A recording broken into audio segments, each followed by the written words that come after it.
이재명 대통령이 취임 100일을 맞아 기자회견을 열고 있습니다. 이 대통령은 대주주 양도세 기준 강화를 고집하지 않겠다면서 배당세도 시장 활성화에 도움이 되는 방향으로 검토하겠다고 밝혔습니다.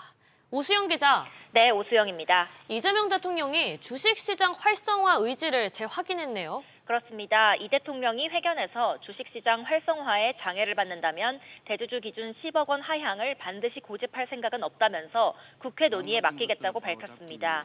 이 대통령은 주식시장은 심리로 움직인다면서 대주주 기준 유지 여부를 주식시장 활성화에 대한 새 정부의 의지를 확인하는 시험지처럼 여기는 것 같다고 부연했습니다. 앞서 기획재정부는 양도세를 내는 대주주 기준을 기존 50억 원에서 10억으로 낮추는 세제 개편안을 내놨는데 이후 주가가 급락하고 여론이 약화하자 여당도 정부의 현행 유지 의견을 냈습니다. 이 대통령은 배당소득 분리과세와 관련해서도 세율과 대상 기준을 시장에 도움이 되는 방향으로 설계하되 세수에 큰 결손은 없도록 시뮬레이션을 하고 있다면서 입법과 시행 과정에서 필요하면 언제든 교정하겠다고 말했습니다. 일각에서 제기된 상법 개정안과 관련한 우려를 두고선 이 대통령은 기업을 옥죄는 규제가 아니라 주주 권익을 강화하고 기업이 국민 경제에 기여하며 스스로 성장하는 구조를 만드는 데 그 목적이 있다고 강조했습니다. 또 부동산 대책과 관련해선 추가 대출 규제 가능성도 내비쳤다고요. 맞습니다. 이 대통령은 주택 공급을 무한대로 늘릴 수는 없고 수도권 집중이 심각한데 신도시를 계속 개발할 수는 없다면서 이에 따라 수요 대책을 반복적으로 내놓을 수밖에 없다고 밝혔습니다. 특히 집값 불안을 키운 갭투기를 직접 언급하면서 전세를 끼고 집을 사는 방식이 국민 주거비 부담과 소비 위축으로 이어진다고 지적해 전세 대출에 대한 추가 규제 가능성을 내비쳤습니다. SBS 비즈 오수영입니다. 미국 조지아주에 구금된 우리 근로자 300여 명의 귀국이 하루 미뤄졌습니다. 이들이 앞으로 미국에 갈 때 불이익을 받을 거란 우려가 컸었는데요.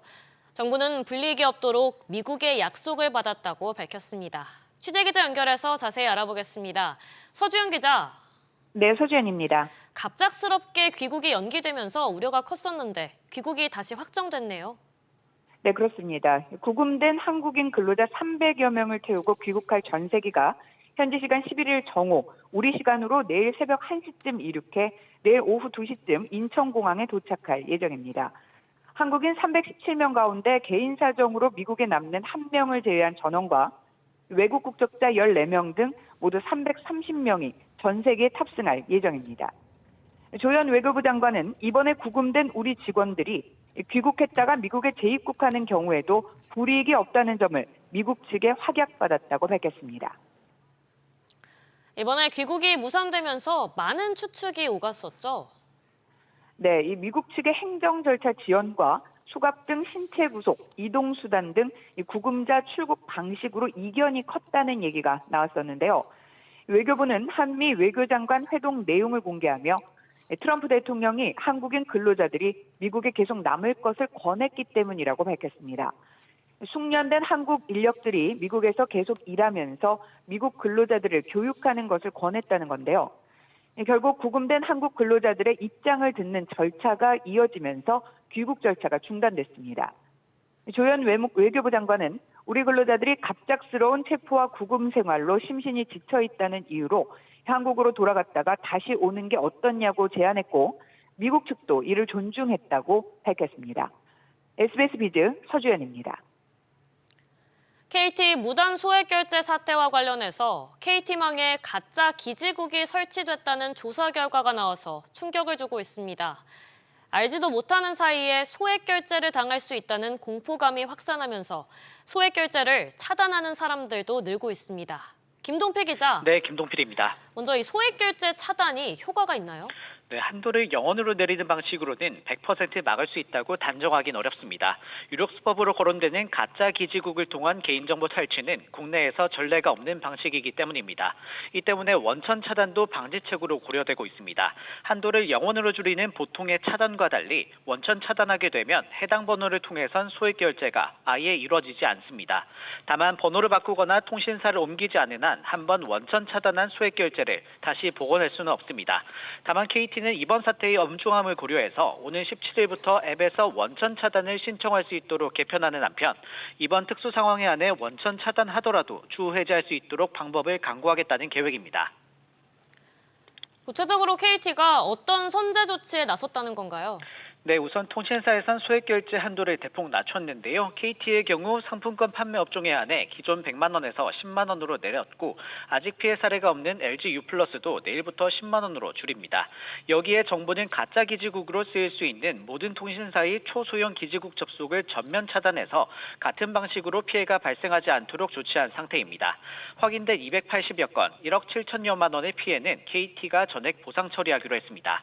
SBS 비즈 김동필입니다. 정부가 지방 건설 경기를 살리기 위해 인구 감소 지역에 있는 9억 원 이하의 집을 더 사더라도 1주택자처럼 세금을 매기기로 했습니다. 더불어서 인공지능을 비롯한 미래 전략 산업 지원도 확대돼 생성형 AI와 자율주행 센서 기술까지 연구개발비 세액공제를 받을 수 있게 됩니다.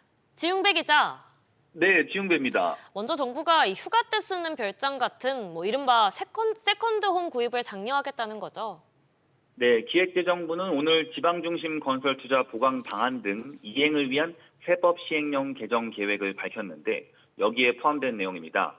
현재도 1주택자가 인구 감소 지역 집을 추가로 구입하면 양도소득세와 종합부동산세의 경우 기존 주택의 1주택자 기준으로 세율을 매겼는데요. 그 대상이 되는 집값을 기존 공시가격 4억 원에서 9억 원으로 높입니다. 그렇게 되면 양도세의 경우 최대 45%인 세율을 전액 비과세로 면제받고 종부세 세액에서 신규 취득 주택 가격은 제외됩니다. 여기엔 올해 1월 기준 공시가격이 8억 원 안팎인 속초 고가 아파트 등도 해당될 것으로 보입니다. 특례는 지난달 14일 이후 구입한 집부터 적용될 예정입니다. 또 미래 전략 산업 지원도 강화된다고요. 네, 국가전략기술로 지정되면 연구개발 비용 일부가 세액공제 대상이 되는데요. 기존 7개 분야 71개 기술에서 인공지능 분야가 추가돼 78개 기술로 늘어납니다. 세부적으로 생성형 AI, 에이전트 AI 등 AI 기술 5개, 미래형 운송이동 기술 2개 등이 포함됐습니다. 여기에 더해 주행을 위한 센서나 소프트웨어 단독으로도 세부 기술로 적용됩니다. 역시 세액공제 지원을 받는 신성장 원천 기술 세부 기술에서도 글로벌 공급망 진입 안정화 기술이 새로 추가됐습니다. 해당 개정안은 내일부터 입법 예고 기간을 거쳐 오는 11월 중 시행될 예정입니다. SBS 비즈 지용배입니다. 앞으로 25년 뒤에 건강보험의 적자가 40조 원을 넘길 거란 전망이 나왔습니다. 보험료를 최대치로 거둘 경우를 가정한 시나리오라서 실제로는 적자 폭이 더 커질 수 있다는 우려가 나오는데요. 취재기자 연결해서 자세히 알아보겠습니다. 김한진 기자. 네, 김한진입니다. 이대로 가면 적자 상황이 심각해진다고요? 그렇습니다. 한국보건사회연구원이 분석한 내용인데요. 2050년에 건강보험 총 지출이 296조 원이 넘는 데 반해 총 수입은 251조 원가량에 그칠 전망입니다. 약 45조 원에 이르는 적자를 내는 건데요. 보험료율이 법적 상한선인 8%까지 인상된 상황을 가정했을 때의 시나리오입니다. 보험료를 최대치로 내더라도 의료비가 느는 속도를 감당하기 힘들 것이란 분석입니다. 아무래도 인구 고령화가 가장 큰 원인이겠죠? 그렇습니다. 현재 전체 가입자의 20%를 채 넘지 않는 65세 이상 노인이 사용한 진료비가 전체의 절반 수준에 달하는데요. 1955년에서 1963년 사이에 태어난 베이비부머 세대가 고령층에 진입하면 의료 서비스 이용은 더 가파르게 늘어 건강보험 재정에 직격탄이 될 전망입니다.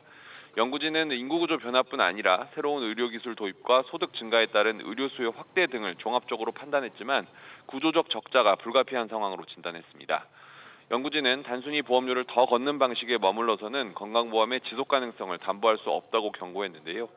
저출산 고령화 흐름에 맞설 지출구조 개편과 의료 공급체계 혁신 등 근본적인 제도 개선 논의가 필요하다고 강조했습니다.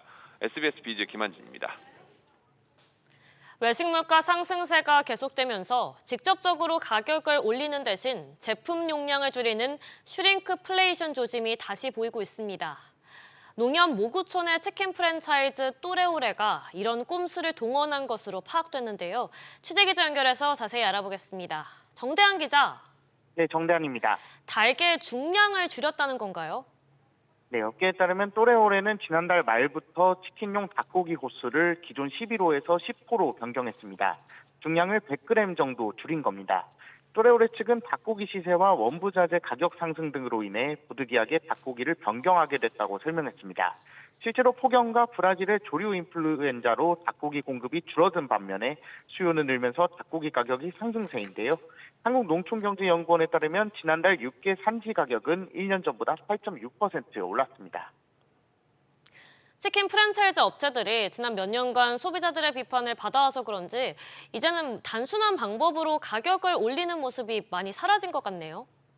네, 그렇습니다. 치킨 업계를 중심으로 본사가 정한 판매 가격보다 점주가 배달 가격을 올려받을 수 있는 자율가격제가 확산하고 있습니다. 지난 4월 자담치킨이 치킨 업계에서는 처음으로 본사 차원에서 이중가격제를 도입했고 업계 1위인 BHC치킨이 지난 6월부터, 교촌치킨은 이달부터 자율가격제를 적용하면서 사실상 배달치킨 값이 2,000원에서 3,000원 정도 상승하는 현상이 나타나고 있습니다. SBS 비즈 정대한입니다. 최근 조기 상속과 증여가 늘면서 미성년자의 부동산 임대소득이 역대 최대치를 기록했습니다. 중고등학생은 물론 영세 영유아의 임대소득도 억대에 달하는 것으로 나타나는데요. 엄하은 기자, 네, 엄하은입니다. 미성년자의 부동산 임대소득이 크게 늘었네요. 그렇습니다. 김영진 더불어민주당 의원에 따르면 2023년 귀속 부동산 임대소득을 올린 미성년자는 3,313명으로 이들은 593억 7천만 원의 임대소득을 올렸습니다. 1인당 1,760만 원 꼴인데요. 전년과 비교하면 19명, 13억 7,700만 원 늘었습니다. 연령별 부동산 임대소득을 살펴보면 미취학 가족은 311명으로 45억 8,100만 원의 부동산 임대소득을 올렸습니다. 특히 0세에서 1세 영유아 11명의 임대소득은 1억 4,900만 원으로 집계됐습니다. 초등학생 1,038명이 168억 9,400만 원의 임대 수익을 냈고 중고등학생의 경우 1,964명이 임대로 378억 9,300만 원의 소득을 기록했습니다. 뿐만 아니라 사업 소득을 올린 미성년자도 늘고 있다고요. 그렇습니다. 2023년 귀속 사업소득을 신고한 미성년자는 13,744명으로 전년 대비 2,400명 늘었습니다. 사업소득은 595억 5,800만 원을 기록했습니다. 지난해보다 92억 9,900만 원 증가한 수준입니다. 사업소득이 있는 미성년자 중 중고등학생 1,619명으로 대부분을 차지했습니다. 이들이 올린 사업소득은 413억 200만 원입니다. 미취학 아동 110명도 사업소득 8억 2,600만 원을 냈습니다. 김영진 의원은 최근 조기 상속, 증여 영향으로 미성년자 부동산 임대소득이 증가하고 있다라면서 실제 사업을 하지 않을 것으로 보이는 미취학 아동과 초등학생까지도 사업소득을 내는 상황이라고 설명했습니다. SBS 비즈 엄하은입니다. 코로나 종식 뒤에도 마스크를 대량 매입한 조달청이 결국 헐값에 방출하면서 수억 원의 세금을 날렸습니다. 이미 150억 원의 손실을 겪고도 교훈을 얻지 못했다는 비판이 나오고 있습니다. 취재기자 연결해 들어보겠습니다. 정윤영 기자. 네, 정윤영입니다. 조달청이 마스크 수요 계산을 잘못한 것 같은데요. 네, 조달청은 지난 2023년 5월 코로나19 종식 선언에도 향후 재유행에 대비한다며 그해 10월과 12월 마스크 2천만 장을 새로 매입했습니다. 하지만 수요가 크게 줄면서 방출량이 급감했는데요. 조달청이 정태호 더불어민주당 의원실에 제공한 자료에 따르면 2023년 방출 마스크량은 1,817만 장, 이듬해는 628만 장으로 뚝 떨어졌습니다. 코로나19가 한창이던 시기에는 1억 장을 넘기기도 했습니다. 문제는 마스크 유통기한 3년이 지나면 성능이 떨어지기 때문에 빠르게 재고 소진을 해야 한다는 점인데요. 조달청은 지난해 12월부터 뒤늦게 할인 방출을 시도했지만 수요가 없어 마스크를 장당 10원에 판매하는 일까지 벌어졌습니다. 매입 원가 91원에서 크게 손해본 가격으로 올해 1월부터 지난달까지 손실 규모만 7억 원에 육박합니다. 앞서 조달청은 지난 2021년에도 마스크 3천만 장을 구매 원가 절반에 팔아 150억 원의 손실을 본 적이 있습니다. 다 처리하지 못한 마스크는 폐기 처분한다고요? 네, 그렇습니다. 유통기한이 6개월 이내로 임박한 재고 1,900만 장은 소진하지 못했는데요. 이에 조달청이 마스크 폐기 예산 9,500만 원을 내년도 예산안에 요청해 반영됐습니다. 정태호 의원은 마스크는 유통기한이 있는 품목이라 재고 관리에 더 신경 써야 한다며 유통기한이 임박한 마스크를 폐기 외에 합리적으로 처리하는 방안이 필요하다고 지적했는데요. 조달청도 현재 규정상 조달청이 갖고 있는 물자는 유상으로만 판매할 수 있고 구호단체 등에 기부할 수 없다며 제도 개선 필요성을 강조했습니다. SBS 비즈 정윤영입니다. HD 현대중공업과 HD 현대미포조선의 합병 추진이 본격화한 가운데 각각의 노조 움직임도 거세지고 있습니다. HD 현대중공업은 오늘부터 무기한 파업에 돌입하며 고공농성까지 이어가는 것으로 나타났습니다. 취재기자 연결합니다. 박연신 기자. 네, 박연신입니다. 먼저 파업 상황부터 짚어주시죠. 네, 오늘 HD 현대중공업 노조가 무기한 전면 파업에 들어갔는데요. 앞서 어제 HD 현대중공업과 HD 현대미포, HD 현대3호 등 조선 3사 노조가 공동으로 부분 파업을 벌였는데 협상에 진전이 없자 이 같은 결정을 내린 겁니다. 특히 HD 현대중공업의 경우 지난 7월 제시된 기본급 인상안이 조합원 총회에서 부결된 이후 교섭이 멈춰 있는 상황입니다. 협상 교착이 길어지면서 노조는 고공농성에 돌입했고 현장에서는 충돌까지 발생하는 등 노사 간 갈등의 골이 심화하는 모양새입니다. 두 회사 간의 합병에 따른 요구사항도 제기되고 있다는데 어떤 내용인가요? 합병 자체를 막기 쉽지 않아 보이자 노조는 합병 국면을 지렛대로 추가 요구를 관철하려는 움직임인데요. 노조 측은 HD 현대중공업과 HD 현대미포의 합병 이후 예상되는 직무 전환 배치와 싱가포르 법인 설립 이후 전망되는 이익 배분 등을 문제 삼고 있는 상황입니다. 노조는 고용 안정 협약 체결 요구에 나섰는데요. 이어 HD 현대중공업 노조 측은 마스가 프로젝트로 글로벌 조선업 위상을 높이고 있지만 이를 이뤄낸 조합원들에게 대한 예우와 보상은 부족하다며 올해 임금 요구안이 적정하다고 주장했습니다. HD 현대조선 3사의 수주 잔량은 약 3년치 이상이 남은 상태인데요.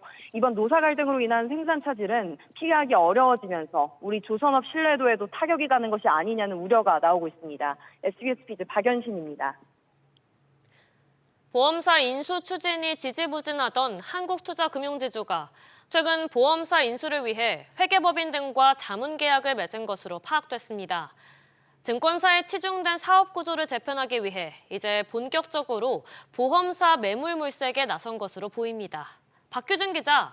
네, 박규준입니다. 한투금융이 보험사 인수를 위해서 본격적으로 나서는 모습이네요.